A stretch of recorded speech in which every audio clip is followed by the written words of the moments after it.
Welcome to The Purpose Effect, the space where we get honest, we get intentional, and we get aligned with the life God designed for us. I'm Alesha Limbo, and I'm here with my co-host, David, and our mission is simple: to help you stop floating through life and start living with purpose, clarity, and action. And I'll tell you guys, we have a special guest here today, and I'm so excited to introduce her. But let me just first start by saying this will be a little bit of a heavy podcast. We are coming in talking about some heavy conversations and a topic that is very near to me on many different levels, but we also feel it is a topic and a conversation that needs to be had more often, that it is easy to avoid because it's hard. There's a lot of stigma to it, but we know that the more we talk about it, it could potentially save even more lives. So we are going to be talking about suicide awareness, suicide prevention, and how it has impacted us. We all have very personal stories even on it. And so be here, be present, listen to what we have to say. And if this impacts you, I would also encourage you to share this with others. If there's somebody that comes to mind as you're listening, that you go, oh my goodness, I need to share it, because it could be just what they need to hear. So with that, let me introduce my friend, Michelle May. And you guys, I could probably spend an hour just talking about her and how much she has blessed me in so many levels. But she has become very, very near and dear to my heart the last few years. We both live in the same community and, in fact, just live right down the road from each other. But first, the most important thing about Michelle is she is a child of the King, and she loves Jesus, and it just shines through her in the most powerful way. But not only that, through that, God has just given her such a powerful purpose in what she does. So she is with a local nonprofit called the Lawrence County Coalition, and then she also does mental health awareness, and she even goes into our local schools and different community organizations and talks about suicide prevention and mental health. But she also has Gate Consulting, where she does strength finding assessments, and she'll have her talk a little bit more about that. But it is powerful when you begin to know your strengths and the gifts that God has given you. And oftentimes they get sort of tucked away in the craziness of life. So she does a great job of pulling out your strengths and does that. So with that being said, Michelle, thank you so much for being on here. I know this was sort of a last minute, like, hey, Michelle, we want you on this podcast, because this has been a heavy week for David and I, and we just knew that bringing you on board to talk about suicide and mental health is super powerful. So with that, you guys, also just so you know, my friend David is here at the podcast too, and he has some amazing statistics. So David, let's have you go first, and then we'll have Michelle talk a little bit after that. I have some frightening statistics here. Yeah. Since we found out about this person who we care about taking their own life, I've done a deep dive into this subject, and it's something that I was aware of, but not aware of, right? We don't know what we don't know, and you don't know that. First thing that's kind of, to me as a statistic person, is a little bit frustrating is the statistics are not current, right? I can't tell you what happened last month. I can't tell you what happened in California, even last year, or in the United States, even last year. So we're failing at keeping track of what the need really truly is. Okay. The latest statistics that I can find that are authorized by the statistic people is from 2023. And I'm looking at suicide as being the 11th leading cause of death in the US. There is an officially attributed suicide of 49,316. I qualified that very carefully because of the 1.5 million estimated attempts in 2023, I am sure there were many more complications later on down the road where these people did not survive. And that number was not put in here because it was attributed to pneumonia or lung failure or COVID or whatever they came up with that week. So these are not accurate numbers, but they're holy moly, are they scary? And then if we just go into a tiny dip into the minutia, um, men are 3.8 times more likely to commit suicide than women. Caucasian people are more likely to take their own life than people of color. Men prefer mechanical methods, women prefer chemical methods. All I'm going through this quick because I want to get into the meat of this, but I want you to understand the gravity of the situation and the true quantity of loss, so much of which we can avoid. And that's where we're going to go with this. And that's what I'm excited about. But I want you to have a better idea of why I'm so frightened right this moment and so passionate about sharing this message. We're going global, and now global's even harder to get decent statistics. Now we're going all the way back to 2021. Okay. We're looking at 703,000 people around the world. I mean, oh my God, we're 750,000 people. One in every 100 deaths, 1.3% of all deaths worldwide were suicide in 2019. Global suicide rate is twice as high among men as women. And when we go globally, interesting, I didn't mention it when we were on the national, but nationally, people over 50 seem to be a really dangerous place, both men and women. Whereas internationally, we're looking at the primary people who take their own life being 50 years of age or younger.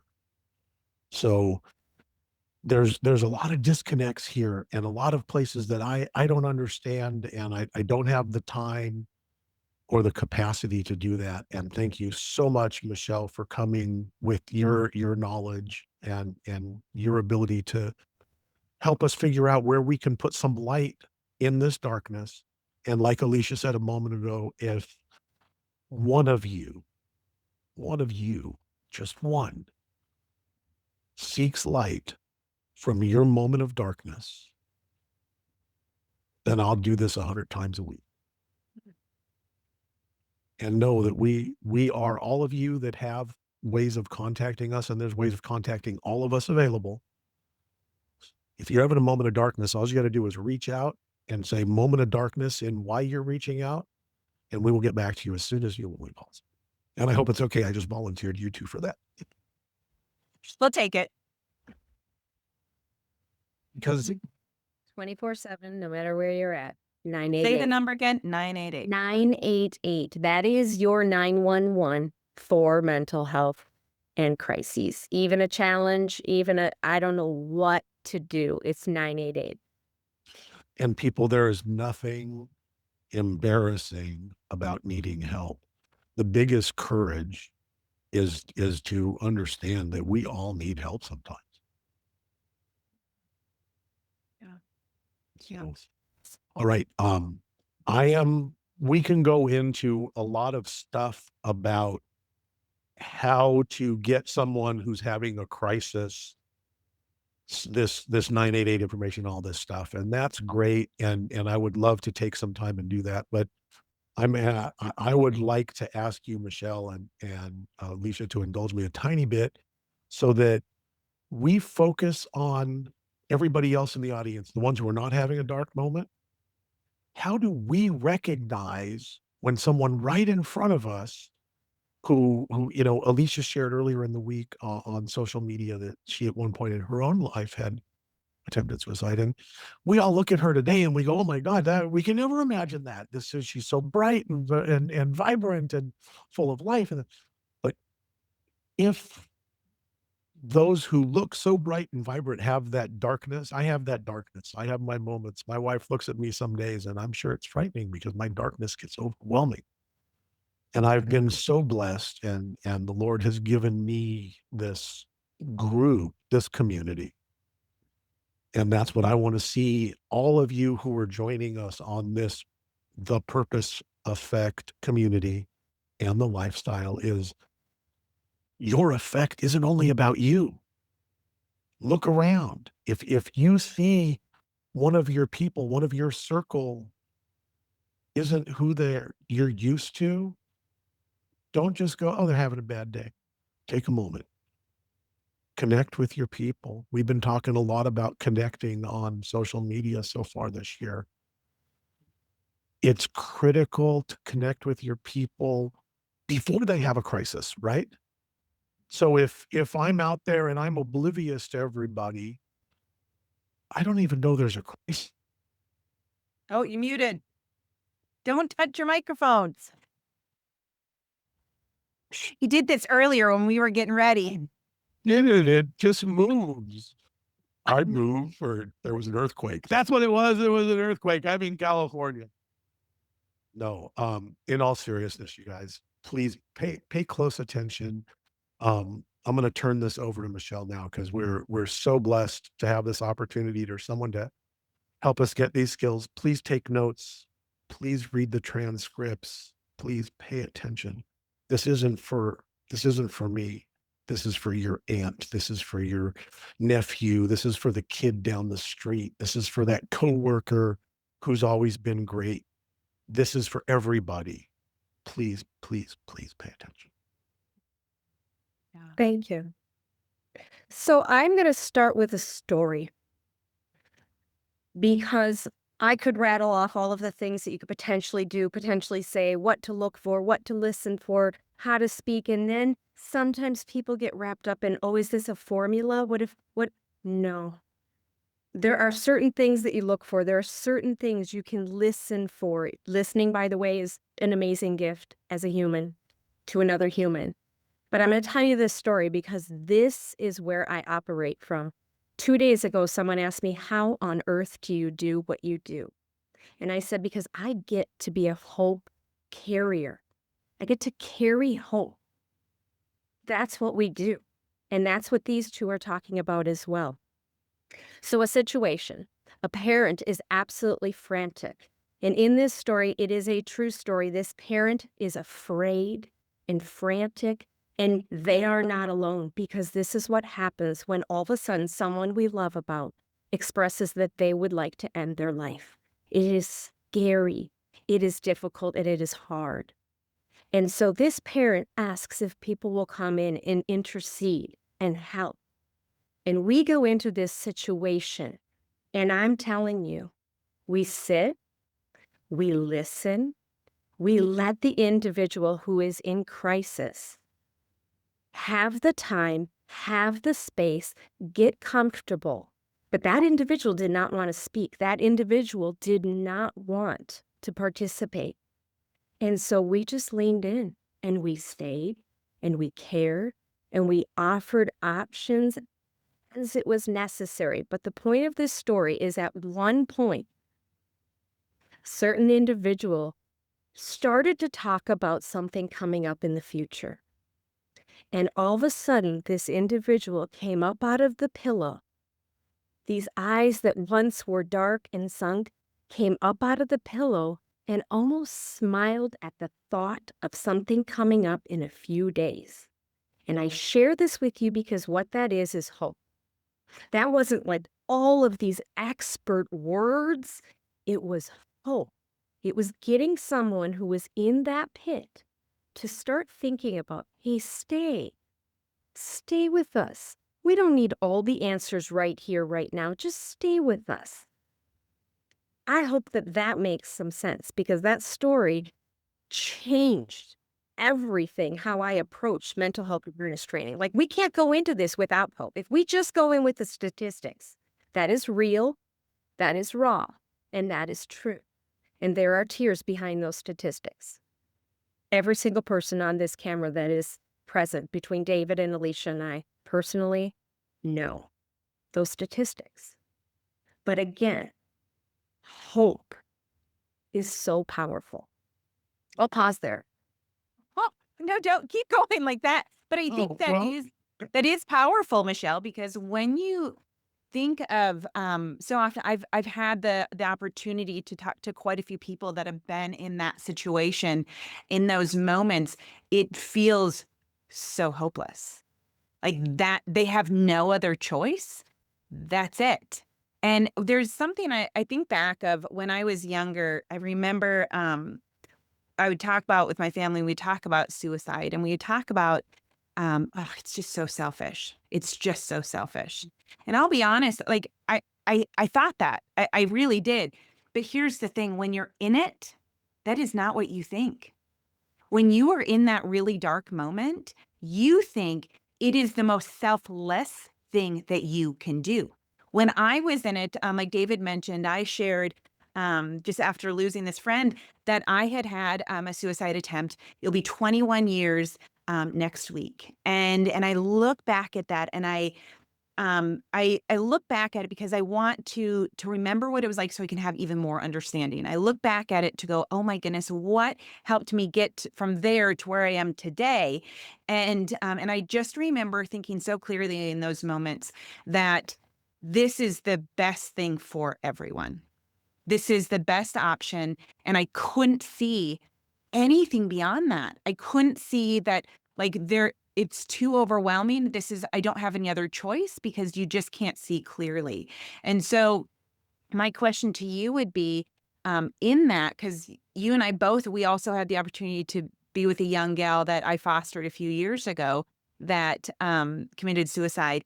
And what would you say to somebody or maybe to a family member? Let's look at it from two different perspectives. The family member that gets frustrated with the one that's always going, "Oh, I want to end it. Quit being so selfish."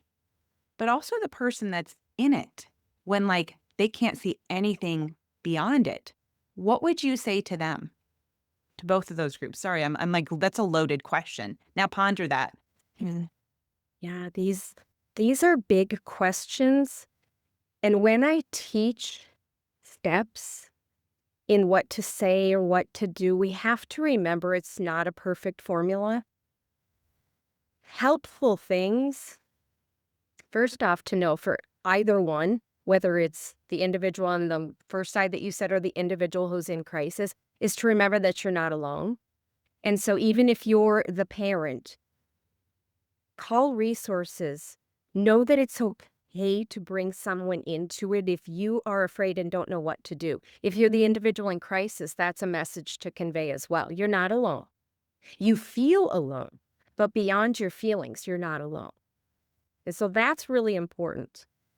And I'm not sure if I'm straying from the question, and if I do, then you just bring me right back. But I do know this one poignant thing that people are afraid to do. It is the number one myth when it comes to someone that you are concerned about. They're afraid to ask direct questions.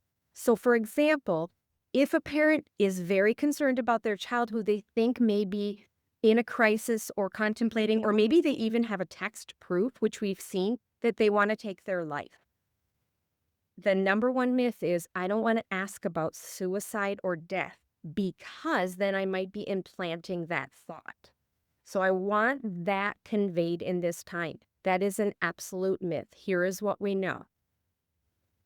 People that are in despair, it can be such a relief to them to have someone ask them a direct question. So we teach the direct question. It is not easy to say. It's like the first time you stand up for public speaking and your heart's pounding. And even to this day, I ask this question, but still it's hard. Are you thinking about killing yourself? And you have to sit with that for a moment and wait for their answer.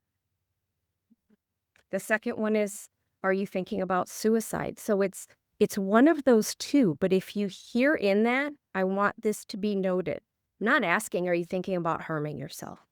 I'm using kill yourself and suicide because those are final. When we say harm, I like to flip the coin of perspective so people start to think.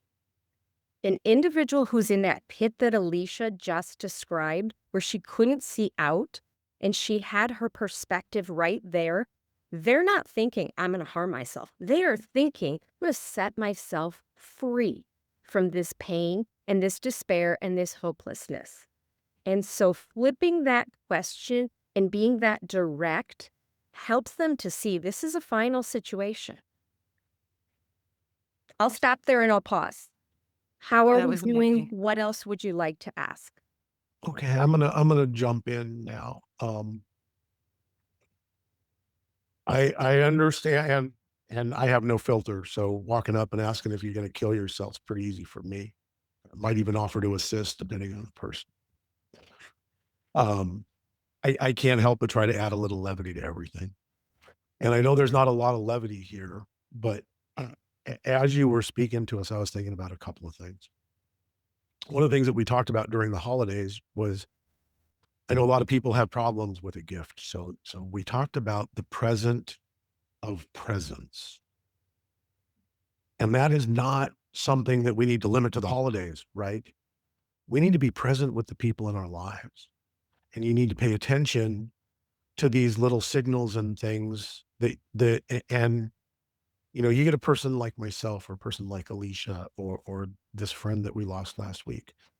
We're really good at hiding stuff, right? You got to know us. You've got to be present when we're good to be able to be present when we're not good because you're not going to see it because we're really good at hiding our inner darkness because I'm at home with Amanda and I'm losing sleep and I can't do this and I can't do that. Alicia calls me at 5 in the morning. I'm like, hey, how you doing? Amanda looks at me and she's like, what? What? I, you, right? Because I don't carry my darkness in, I hide it, right? Our spouse, our closest friend, our closest intimate, whoever that may be, may see some more of it than the world. But so if you're a world for me to see this in either one of you guys, I've got to know how you are when you're good to know when you're not good. So the gift of presence is all the time. It doesn't need to be specific to holidays. And I believe that that's one of the gifts that we're going to get more out of by giving than we actually. Mhm. Well, I think that ties in a lot, David, when we talk about living with purpose, right? And how when we're intentional in connecting with people and being present with people, we become more aware of how are people doing. And I tell this to people, even a simple little smile. So even if you don't know somebody, if you're going to the grocery store and you see a mom that's with her little kids and they're screaming and they're crying and she just looks done in, a simple little smile or a simple little acknowledgement to her could be exactly what she needs in that moment to go, hey, you know what?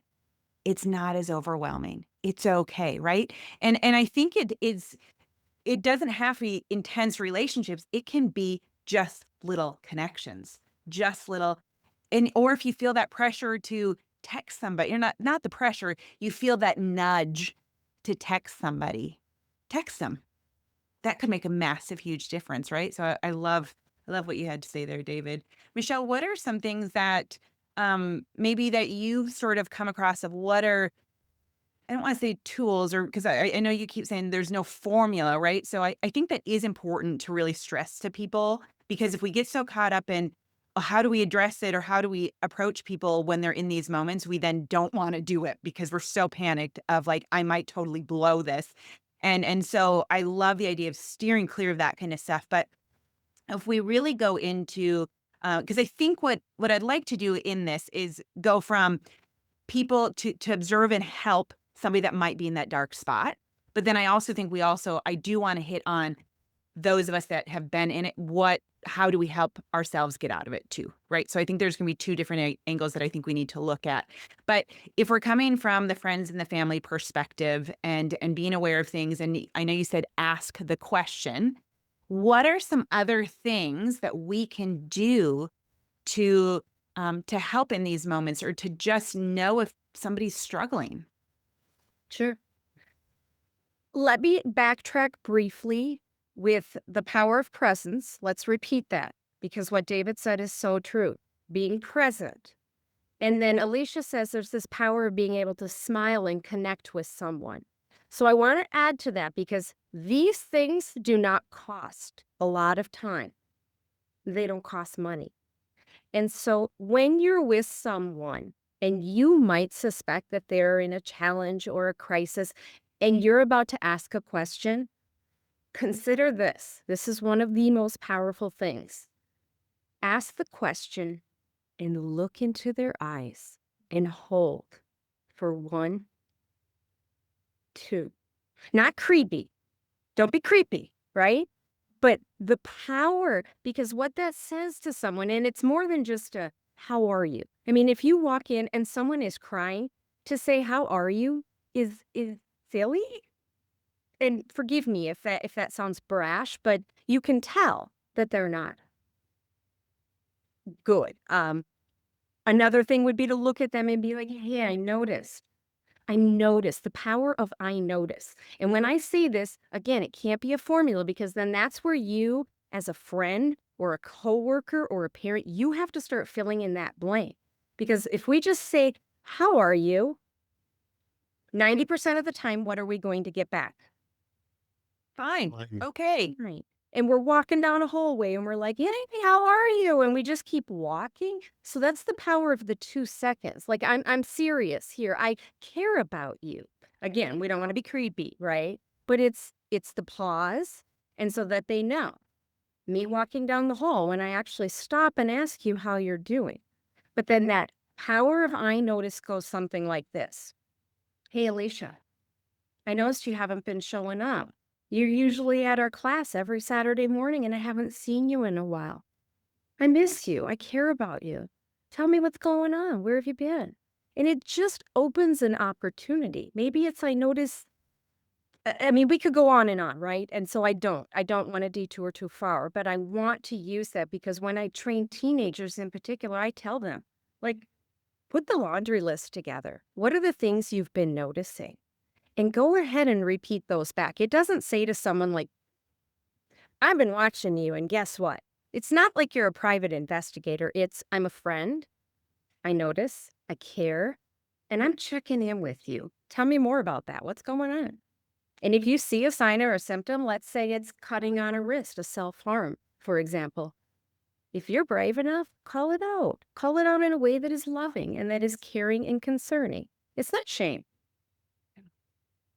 I'm pausing again. Yeah, no, that's a great pause. So here's what I want to do. I think we're coming up to sort of our normal time to wrap up, but I don't like, we have so much still to talk about. So my question to both of you guys is, how about pausing this and doing sort of to be continued for the next episode? Are you guys okay with that? Absolutely. Okay. So let's do this. I want to wrap this one up, and end it. And then, so here's the thing, you guys, for all of you listening, that means you need to listen to next week and hear some more about this, right? Like, this conversation isn't done yet, because we have a lot more to talk about. And so what I'm hoping is, by pausing this and making you wait, is that you get some friends on the next one.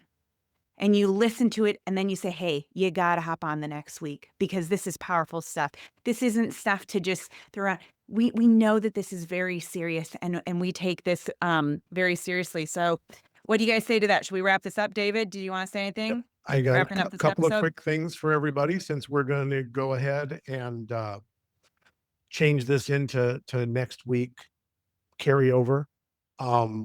This coming week, I am going to have a guest who is also well-versed in this. So look forward to that. And every week, I always like to leave you with a purpose. And this week, I would ask you to be observant. Pay attention. Don't be the person that says, hey, how you doing? And walks by before they answer. Either keep your mouth shut or stop and give 2 seconds. That's it. That's a good one. I like that. I think it is powerful to be observant. Okay, so with that being said, you guys, thank you for listening to The Purpose Effect. If today's episode spoke to you, share it with a friend. Subscribe on our YouTube channel and help us spread the movement, you guys, of living a purpose-driven life. And remember, you're called, you're capable, and you're created with intention. So now go and live it, and we'll see you next week.